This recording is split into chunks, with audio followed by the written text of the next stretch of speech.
¿Cómo están amigos? Bienvenidos. Cuando escuchamos hablar del fenómeno del niño, la mayoría piensa en lluvias, inundaciones o huaicos, pero muy pocos saben que este fenómeno también puede provocar inflación, crisis alimentaria, pérdidas millonarias, migraciones y afectar incluso el precio de los alimentos que llegan a nuestra mesa. Hoy vamos a descubrir ¿por qué el niño es mucho más que un fenómeno climático?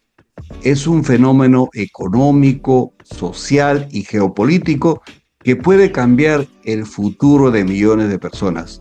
Bienvenidos amigos a este tu podcast y el episodio del día de hoy se denomina El Niño Global 2026, la amenaza silenciosa que podría cambiar la economía mundial. Y nos encontramos con Pedro Bedón. Estimada audiencia, muchas gracias por seguirnos. Gracias, Pedro.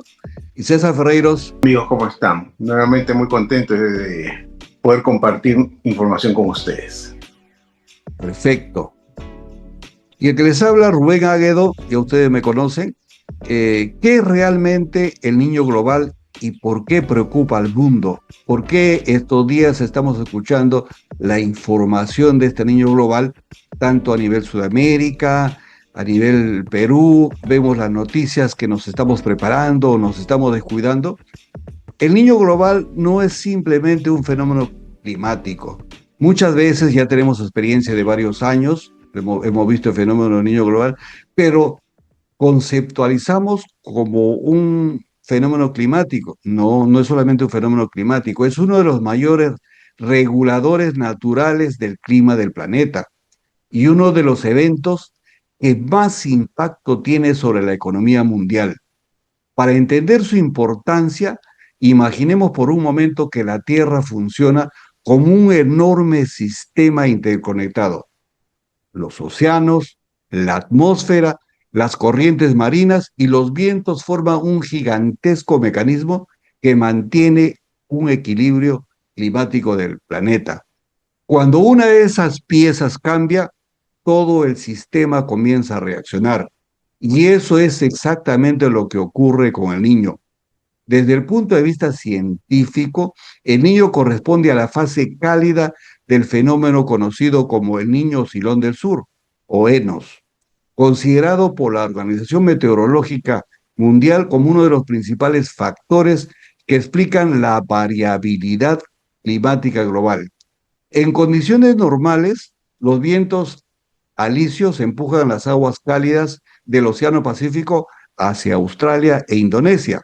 Ese desplazamiento permite frente a las costas del Perú asciendan aguas frías provenientes de las profundidades del océano. ¿Qué ventaja trae esto? Estas aguas frías son extraordinariamente ricas en nutrientes y convierten al mar peruano en uno de los ecosistemas marinos más productivos del mundo, permitiendo el desarrollo de especies como la anchoveta, base de una de las industrias pesqueras más importantes del planeta. Sin embargo, durante un episodio de Niño, ese equilibrio se rompe. Los vientos alisios se debilitan, las aguas cálidas regresan hacia Sudamérica, la temperatura del océano aumenta frente al Perú y Ecuador, y con ese cambio aparentemente simple, comienza una reacción en cadena que puede sentirse a miles de kilómetros de distancia. Mientras en Perú aumentan las lluvias e inundaciones, Australia puede enfrentar severas sequías. Indonesia registra incendios forestales debido a la falta de lluvias. En algunas regiones de África aumentan las precipitaciones, mientras que en otras partes del mundo disminuyen las cosechas agrícolas. O sea que no solamente es un fenómeno climático, es un fenómeno económico, es un fenómeno que debemos prestarle interés, debemos prestarle importancia y el día de hoy estamos para eso, para recordar, para encontrar alguna solución, para encontrar opinión, para poder ayudar a toda nuestra población qué cosa debemos hacer y nuestras autoridades qué cosa están haciendo o qué cosa también deben hacer. ¿Qué dice Pedro al respecto? Bueno, yo comenzaría por el tema de, ¿es lo mismo el fenómeno del niño que la corriente del niño? Se podría confundir. No, no es lo mismo. La corriente del niño es un ciclo que se da todos los años y es una corriente que viene en sentido eh, de norte a sur, ¿no? Viene desde Australia, una corriente de aguas cálidas, llega hasta las costas de Ecuador y de Ecuador baja y usualmente simplemente llega hasta Piura y ahí nomás queda, el retorno. Pero, ¿y por qué se le dice el niño? Porque los pescadores justamente peruanos notaron de que esta corriente de aguas cálidas, y ellos lo veían como consecuencia de que los peces, la variedad de especies comenzaban a variar, ¿no? Justamente en esas fechas cuando las corrientes de aguas cálidas se acercaban. Y se decía el niño porque coincidía con el mes de diciembre y el niño estaba referido al niño Jesús, ¿no? El 24 de diciembre. Entonces, esa es la corriente del niño. Y el fenómeno del niño no es una secuencia regular, como la corriente del niño que es todos los años. El fenómeno del niño es algo más extenso y no solamente local como la corriente del niño, sino esto es a nivel ya global, afecta. Y efectivamente, no solamente los vientos alisios pierden su fuerza, sino que también lo que sucede es que la salinidad del mar varía como consecuencia de que no hay un afloramiento de las aguas frías hacia arriba y de las aguas calientes hacia abajo. ¿Por qué? En un ciclo normal, las aguas frías de la profundidad suben y las aguas cálidas bajan. Y ese ritmo hace de que la salinidad y los nutrientes se mantengan en un dinamismo. Pero con el fenómeno del niño no ocurre eso. La salinidad baja como consecuencia de que los vientos alisios pierden fuerza y entonces este ciclo, este movimiento de las aguas no ocurre. Y como que la salinidad, el agua, la convierte el agua más pesada. Entonces, en la superficie tienes agua caliente y abajo tienes el agua fría, pero con sal. Y entonces no llegan los nutrientes a la parte superior. Y por eso los peces, el caso de la anchoveta, se va más al sur buscando aguas frías, donde hay nutrientes. Bueno, entonces ya sabemos que es diferente el fenómeno del niño de la corriente del niño. Y lo que explicó Rubén es exactamente lo que ocurre con el fenómeno del niño, ¿no? Aumentando simplemente la salinidad del mar. Y con la salinidad del mar, también lo que ocurre es que las corrientes marinas también un poco que se frenan, el ritmo, la velocidad de las corrientes disminuye. Y pudiera en el extremo, ¿no? Nosotros sabemos que frente a las costas peruanas tenemos los vientos anticiclónicos. Por eso no hay huracanes y no hay situaciones como en el caso de Norteamérica, que ahí sí hay huracanes, no hay vientos anticiclónicos. Para que se dé un huracán en las costas nuestras, la temperatura del mar debería estar arriba de los 23,5 grados, es lo que en teoría se estima. Con el fenómeno del niño llega hasta 22 grados, máximo 23 todavía no ha llegado. En el extremo pudiera ocurrir, ¿no? Pero no se ha visto. Solamente una vez se dio un huracán en Sudamérica, pero en el lado del Atlántico, no en el lado del Pacífico, y eso afectó a Brasil. Bueno, las consecuencias de esto. Primero, la agricultura. Como va a haber en la parte norte del Perú, que es justamente el país del cual somos los tres expositores, y que creo que es importante mencionar qué podría ocurrir con nuestro país. Entonces, se vería afectada la pesca y la agricultura principalmente. Esto no desdice que afecten otros, porque imagínense, normalmente cuando hay un fenómeno del niño, y no sé si se acuerdan, bueno, los que tengan más edad, se van a acordar que en un fenómeno del niño en pleno desierto de Piura se formó un lago enorme, ¿no? Y que le dijeron la niña, pero se formó como consecuencia de una gran cantidad de precipitación, de lluvia que cayó en pleno desierto y que formó una laguna artificial. Entonces, ¿qué ocurre con el fenómeno del niño? En la parte norte del Perú llueve del centro para el norte llueve mucho, hay deslizamiento de tierra, hay huaicos, hay obstrucciones de la carretera, y entonces esto no solamente afectaría a la agricultura y a la pesca, sino también afectaría al tránsito de las mercaderías y de los alimentos que pudieran venir de la sierra hacia la costa, y viceversa. Entonces, ¿y eso qué conlleva? Una escasez. ¿Y la escasez a qué nos lleva? A una elevación de precios.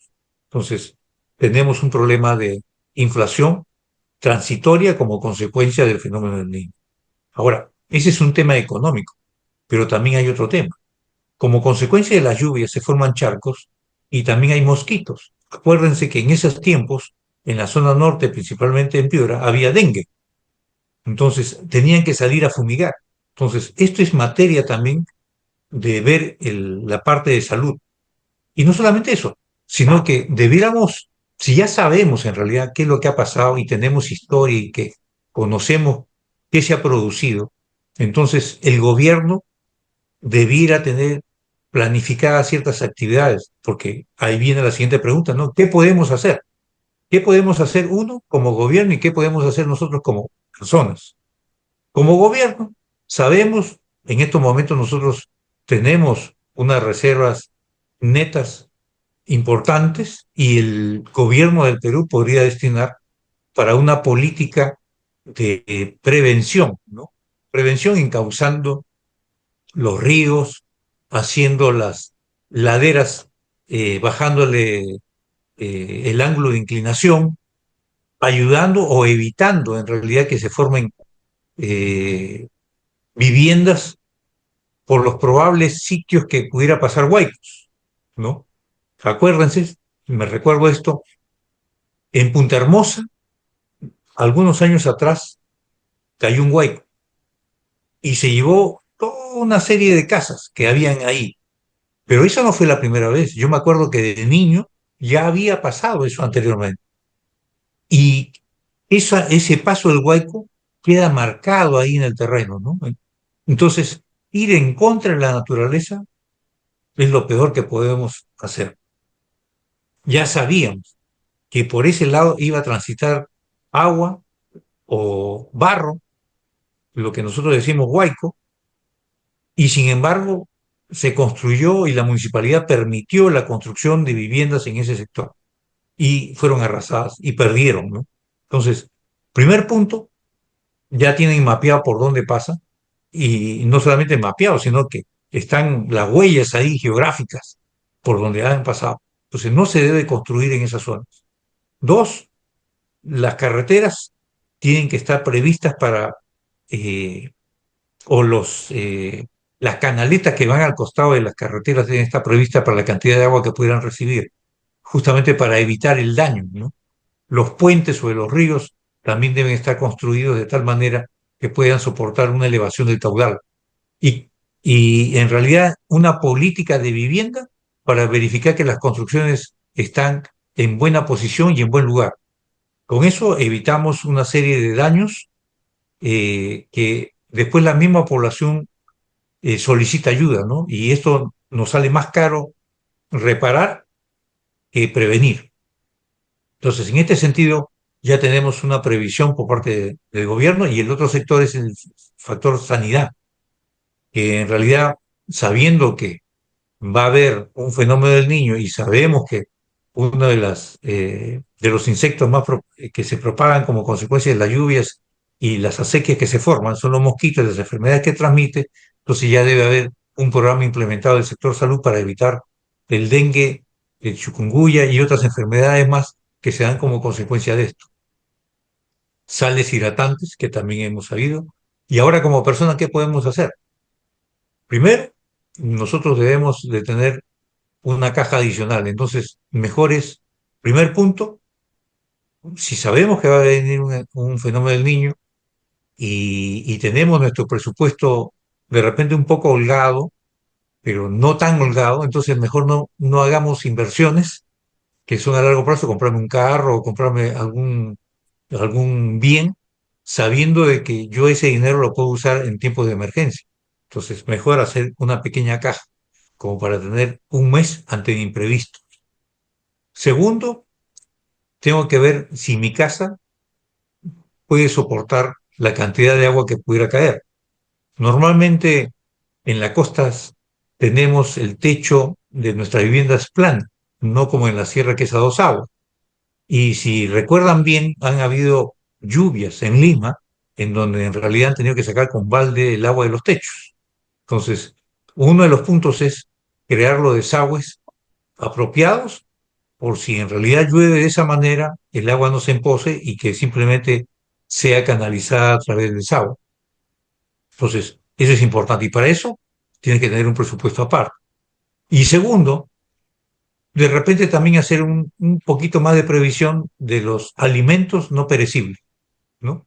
Porque como sabemos que pudiera darse una escasez como consecuencia de que las vías de transporte han sido obstruidas, entonces van a subir de precio, va a ser escaso y mejor no de un momento a otro voy a comprarme pues una cantidad grande, pero sí pudiera cada semana comprar un poquito más como para tener un stock para imprevistos. Entonces, esas son maneras de, como persona, prever. Y también, obviamente, sales hidratantes, tener agua y si es posible, también linternas a pilas o lámparas a pilas, ¿no? Porque pudiera también verse afectado la línea de transmisión de energía eléctrica. Bueno, señores, conmigo será hasta la siguiente. Bien, gracias, Pedro. César, ¿cuál es tu opinión, diagnóstico, recomendación? Pedro ha hecho las, los tres aspectos. Fue bien, Pedro. César. Sí, de verdad, Pedro, ya no me dejaste nada para hablar. No, yo lo que quería era verlo desde otra óptica. Y yo me estaba preguntando, ¿qué tienen en común una tienda por departamentos, una empresa textil y un meteorólogo? Ustedes dirán, bueno, pues quizás la empresa textil, la tienda por departamentos, sí, bueno, uno le vende al otro y funciona bastante bien. ¿Y el meteorólogo qué hace? Bueno, les voy a contar algo. Esto es sumamente importante. Si tú tienes un negocio que se encarga de abastecer de ropa, en este caso de temporada, a los peruanos en diversas partes del país, yo les digo que la ropa no se compra un mes antes, se compra 6 meses antes, se compra 8 meses antes. Tienes compradores que se van a diferentes partes del mundo, se van a la China, se van a Europa para ver tendencias, se van a los Estados Unidos, etcétera, etcétera, para ver cómo va las tendencias, cómo viene la moda y obviamente tratan de traer aquello que ha sido aceptado en otras latitudes con 6 meses de anticipación. Pero ¿qué pasa cuando tú tienes un evento que no ha sido percibido como una amenaza, en este caso fenómeno del niño? Resulta que ahora tú vas a las tiendas, cualquiera de ellas, que se dedican a vender ropa y encuentras que la ropa de invierno, está en liquidación. Está al 2x1, al 3x1, compre 2 y llévese 2, etcétera, etcétera, y todas las diferentes fórmulas que tienen. ¿Qué está pasando con esto? Que hay pérdidas enormes en la parte comercial, porque primero, si tú no vas a tener un invierno este año, un invierno fuerte o un invierno que te obligue a utilizar cierto tipo de prendas para abrigarte, esas prendas ya no las vas a poder usar el próximo año. Tienes que, como dicen, quemarlas. Tienes que venderlo, no importa a su costo, pero de alguna manera va a afectar. Entonces tú dirás, bueno, pues, pero son empresas grandes. Sí, pero no solo son empresas grandes, son empresas peruanas, en las cuales algunos de ustedes están trabajando. Tienes los emporios de ropa. Tenemos Gamarra, que también se preparó y empezó a prepararse y a tener la ropa para el invierno y hoy día se encuentra con stocks enormes y no sabe qué hacer. Entonces, ¿qué es, ¿cuál es el mensaje que quiero darles? De que cuando uno está desarrollando un negocio o cuando uno va a, a vender algo a futuro, tiene que prevenir. Pedro ya lo ha dicho varias veces, y lo ha dicho 2 o 3 veces. Y prevenir no solamente significa tratar de sacar el mejor precio, sacar las mejores condiciones comerciales, sino también tratar de entender cómo va a estar, en este caso, el clima en los mercados a los cuales yo voy a atender. ¿Por qué? Porque si no se vende lo suficiente, ¿qué es lo que pasa? Hay que reducir costos. ¿Y por dónde viene la reducción de costos? La más rápida de todas, pues mediante corte de puestos de trabajo. Puestos de trabajo que no son fijos, pero que eran temporales. Muchos muchachos que iban y tenían trabajos temporales en estas tiendas ya no lo van a tener. ¿Por qué? Porque no se necesita, no hay demanda. Entonces lo que quieren es quemar y que se vaya rápido. Entonces, ¿a qué tiene? Pues un poquito de plata, bueno, puede sacar algún tipo de beneficio y comprar algo de ropa de abrigo que no necesariamente va a utilizar este año, sino en años siguientes. Ese es un tema. El otro tema que se tiene que tomar en cuenta es el asociado también con la salud. Pedro ya lo ha mencionado. Cuando hay lluvias, las lluvias traen insectos, los insectos, si uno no se cuida, traen enfermedades y las enfermedades traen epidemias eventualmente porque no estamos preparados. Entonces, si hoy día sabemos que viene un fenómeno del niño, hay formas de prepararse, cosas muy sencillas y muy baratas a veces. Es solamente poner un mosquitero en tu ventana para que no pasen los insectos. Entonces, si tú previenes de esa manera, puedes evitar de que tu familia se enferme y puedas y evitarte también estar yendo a un hospital donde no solamente va a estar tu familia, sino mucha gente, porque todos van a pasar por el mismo proceso. Entonces, cosas simples como poner un mosquitero, como cerrar una ventana, como evitar de que se formen charcos en la zona en donde tú vives, van a hacer la gran diferencia entre estar o no estar en un centro hospitalario, sobre todo cuando se trata de niños o de personas mayores.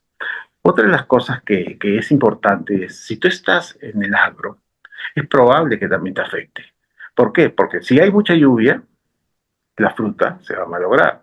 Los productos que van a estar listos para ser cosechados van a perder fuerza o no van a ser competitivos porque van a tener un gran componente de agua y no son necesariamente requeridos de esa forma por los importadores. Si tenemos arándanos con mucha agua, si tenemos uvas con mucha agua, si tenemos naranjas con mucha agua, si tenemos mandarinas con mucha agua, no van a ser aceptados porque hay estándares mundiales para esto. Entonces hay que tener cuidado. Verifiquemos si estás en una industria como esa, tienes que empezar a pensar que quizás puedan presentarse algunos problemas asociados a la sobreproducción de frutas que se van a ver muy grandes, muy jugosas, pero que no van a ser apetecibles por el mercado internacional. Y eso también va a afectar eventualmente a los sueldos. Entonces, hay que prepararse. Otra cosa que podemos hacer es entender cómo puedo yo, de alguna manera, ayudar a mi comunidad. Recordemos, estamos en un país que es complejo, el Perú, especialmente Lima, sobre todo, es una de las ciudades, es la segunda ciudad más seca del mundo. Después del Cairo, somos la segunda ciudad que menos lluvia recibe. Pero sí, empieza a llover. Ya sabemos, cuando a veces nos dicen, va a llover 5 milímetros, y todo el mundo se espanta. Y 5 milímetros es nada. Pero no, dice, es que son litros de litros de litros. Sí, efectivamente, pues nuestros techos son planos, de alguna manera va a empezar a filtrarse el agua, sobre todo en aquellos techos que no están preparados para recibir el agua. Entonces, toma tus previsiones. Si tienes un techo que tú sabes que no está preparado para esto, ponle un plástico, ponle una calamina, ponle algo que evite que se acumule el agua que eventualmente podría llegar, en este caso, a la ciudad, y evites que tengas una inundación y que se te vayan a malograr las cosas que tanto trabajo te han costado hacer. Otra forma de hacerlo es tenemos la Lima y la Gran Lima. La Lima moderna quizás no va a sufrir tanto, pero la Lima, donde tenemos los conos, San Juan del Lurigancho, en donde hay más de 1,5 millones de personas, muchas personas están viviendo en el cerro, porque es lo que hay. Han empezado a construir ahí y no se ha tomado en cuenta si hay o no hay, o ha sido o no ha sido un lugar por donde ha pasado el Huayco. Entonces, si pasa el Huayco, el agua va a volver a pasar por el mismo sitio por donde pasó antes. Lo mismo va a pasar si estás en el lecho de un río. Entonces, si sabes que eso está pasando, toma previsiones. Armen algunas bolsas de arena para evitar que si llega el agua pueda inundar tu casa, y lo pueden hacer mediante trabajos comunales, porque es algo que es muy común en nuestra sociedad. Trabajan los domingos, todos lo hacen y de alguna manera protegen sus propiedades, los niños, y de alguna manera también el esfuerzo de tantos años. Yo creo que estas son cosas que son importantes a tener en cuenta. No solamente es un tema económico, no solamente es un tema de salud, sino también es un tema de prevención. Y la prevención está en cada uno de nosotros. Si no tomamos acción y no hacemos las cosas que sabemos que tenemos que hacer, entonces vamos a encontrarnos con casos, ojalá que no, de personas que estén después pidiendo de que el presidente resuelva los problemas. El presidente no puede resolver los problemas de todos si nosotros no hemos tomado ni siquiera las medidas básicas para hacer esto. Cuidémonos, porque si tú no te cuidas, nadie lo va a hacer por ti. Bien, bien, Pedro César. Después de la presentación de usted, del análisis, diagnóstico, recomendación, yo podría concluir con algo importante. Dice, la pregunta sería, ¿está realmente preparado el Perú para enfrentar un nuevo fenómeno de niño de gran magnitud? Porque no sabemos cuál va a ser la magnitud de este niño. ¿O seguimos reaccionando cuando el desastre ya comenzó? La respuesta no es sencilla, ¿no? Porque el Perú ha aprendido algunas lecciones importantes, pero todavía mantiene enormes desafíos. Nuestro país conoce muy bien este fenómeno porque hemos tenido varios, ¿no? El niño de 1982, 83, el del 97, 98, el niño costero de 2017, donde tuvimos muchas viviendas destruidas, puentes que colapsaron, escuelas quedaron inutilizables, hospitales dejaron de operar.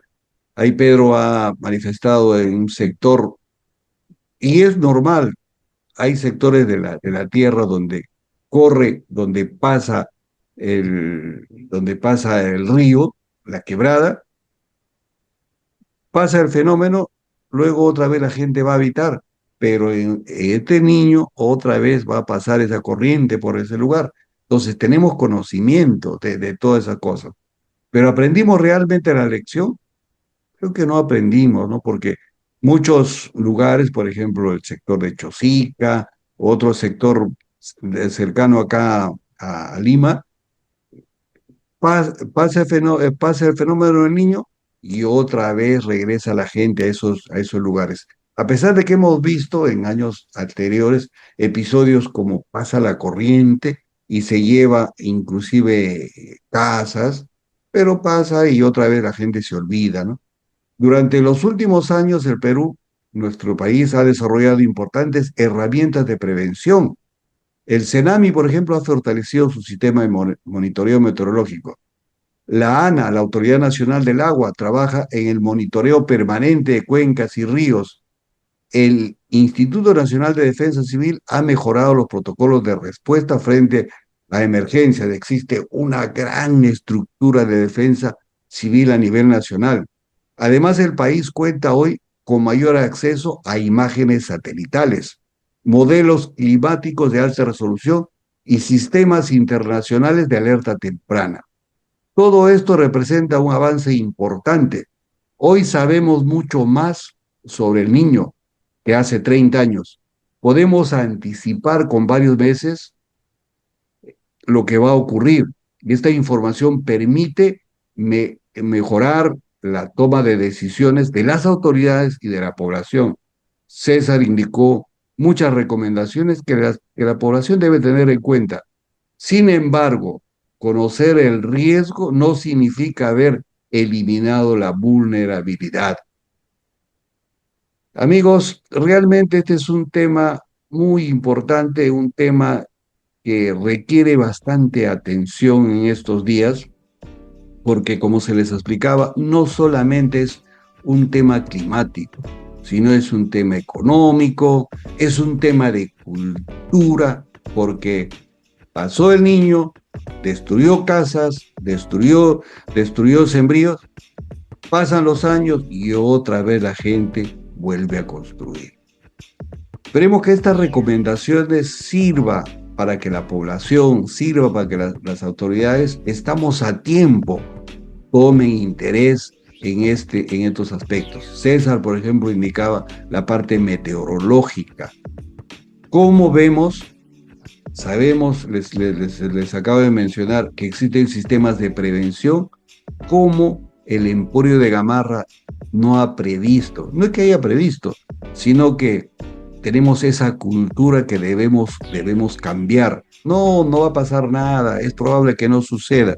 Y ahora tenemos comerciantes con cantidad de ropa de invierno que están rematando. Y eso afecta a la economía, eso afecta a las personas, eso afecta a los impuestos. Mira cómo todo es una cadena. Pero tu recomendación final o tus sugerencias. Bueno, voy a concluir con una reflexión, ¿no? Lamentablemente no tenemos una planificación de un horizonte amplio, ¿no? Porque cada presidente viene con sus propias ideas y no necesariamente continúa con el proyecto del gobierno anterior. Entonces, aquí la reflexión viene en el que todos los que estamos acá somos peruanos y que cada presidente no es que esté al mando o representando a una parte de la población, nos está representando a todos. Por lo tanto, debieran haber planes de largo horizonte que todos están obligados a continuar porque son de mucha importancia para el desarrollo del país. Entonces, aquí dejémonos de qué partido seamos y pensemos lo mejor para nuestra nación. Señores, hasta la próxima. Gracias. César. Un consejo. Van a venir meses de mucho calor. No esperemos a que venga eso. Si pueden, vayan y compren un ventilador. Ahora está barato. Dentro de unos meses van a costar mucho más y probablemente no exista lo que ustedes están buscando o lo que ustedes están necesitando. Hagan eso y bueno, espero que el niño no venga tan fuerte como algunos de nosotros estamos pensando. Hasta luego. Muchas gracias, César. Yo quiero concluir con una frase. No podemos controlar el viento, pero sí podemos ajustar las velas. Es un dicho popular, pero esta frase describe perfectamente el desafío que enfrenta el Perú. No podemos impedir que ocurra el fenómeno del Niño. Ya hay indicios, hay indicaciones, hay preparativos. No podemos controlar la temperatura del mar. No podemos evitar que la naturaleza siga su curso. Pero sí podemos decidir cómo prepararnos. Y esa decisión puede marcar la diferencia entre una crisis nacional y una historia de éxito. Durante muchos años hemos reaccionado a desastres, somos reactivos. Esta vez seamos preventivos. Amigos, muchas gracias por acompañarnos. Muchas gracias por ver nuestro podcast Gestión de Conocimiento, que nuestro único objetivo es ponerle el alfiler, poner el dedo a la llaga y aportar algo para que esto cambie, para que esto mejore. Si todavía no te has suscrito a nuestro canal, suscríbete. Y también nos ayudaría mucho que nos dejes algún comentario. Esto nos permite al algoritmo que llegue a más personas y nos motiva, nos incentiva a salir semana a semana para llevarles a ustedes conocimiento y sobre todo sugerencias de mucho interés, de mucha importancia. Muchas gracias, amigos. Nos vemos hasta el siguiente capítulo.